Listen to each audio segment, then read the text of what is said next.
ప్రజల చిరకాల స్వప్నం శ్రీకాకుళం జిల్లా గతిని మార్చే ప్రతిష్టాత్మక ప్రాజెక్ట్ మూలాపేట్ పోర్ట్.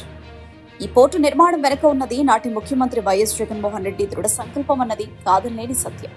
అయితే ఇప్పుడు కూటమి ప్రభుత్వం అధికారంలోకి రాగానే ఆ కష్టాన్ని తమ ఖాతాలో వేసుకునేందుకు ప్రయత్నాలు జరుగుతుండడంపై సర్వత్రా విమర్శలు వెల్లువెత్తుతున్నాయి. నాడు జగన్ సంకల్పం పరుగుపెట్టిన పనులు నిరంతరం వరుసలతో సతమతమయ్యి శ్రీకాకుళం జిల్లాలో శాశ్వత ఉపాధి మార్గాలు చూపించాలనే లక్ష్యంతో వైఎస్ జగన్మోహన్ రెడ్డి మూలాపేట పోర్టుకు శ్రీకారం చుట్టారు.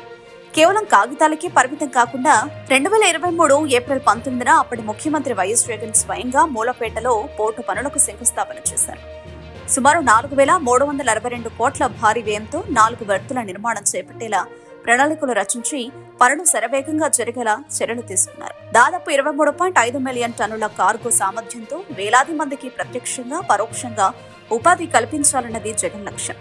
ఎన్నికల సమయానికి గణనీయమైన స్థాయిలో పనులు పూర్తి చేసిన ఘనత కూడా వైఎస్ఆర్సీపీ ప్రభుత్వానిదే. అధికారం మారగానే సీన్ మారింది. జగన్ హయాంలో ప్రారంభమై పనులు జరిగిన ఈ ప్రాజెక్టుకు ఇప్పుడు తమ బ్రాండ్ వేసుకునే పనిలో టీడీపీ పడింది. స్వయంగా కేంద్ర మంత్రి శ్రీకాకుళం ఎంపీ కింజరపు రామ్మోహన్ నాయుడు ఇటీవల చేసిన వ్యాఖ్యలు ఇప్పుడు చర్చనీయాంశంగా మారాయి.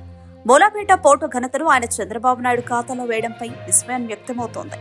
నాడు భూసేకరణ సమయంలో పనులు ప్రారంభించే సమయంలో రకరకాల అడ్డంకులు సృష్టించిన వారే నేడు పోర్టు మా ఘనత అని చెప్పుకోవడం రాజకీయ అవకాశవాదానికి నిదర్శనమనే విమర్శలు వినిపిస్తున్నాయి. శంకుస్థాపన చేస్తుంది జగన్, నిధులు తెచ్చింది జగన్, పనులు పరుగులు పెట్టించింది జగన్. కానీ ఇప్పుడు రిబ్బన్ కట్టింగ్ మాత్రం చంద్రబాబు ఖాతాలోకి వెళ్లేలా ప్రచారం జరుగుతోంది. దీనిపై ఉత్తరాంధ్ర వాసులు, రాజకీయ విశ్లేషకులు తీవ్ర స్థాయిలో మండిపడుతున్నారు. గతంలో ఉన్న భావనపాడు పోర్టు పేరును రైతుల మనోభావాలకు అనుగుణంగా మూలాపేట పోర్టుగా మార్చి పనులు మొదలుపెట్టింది జగన్ ప్రభుత్వం.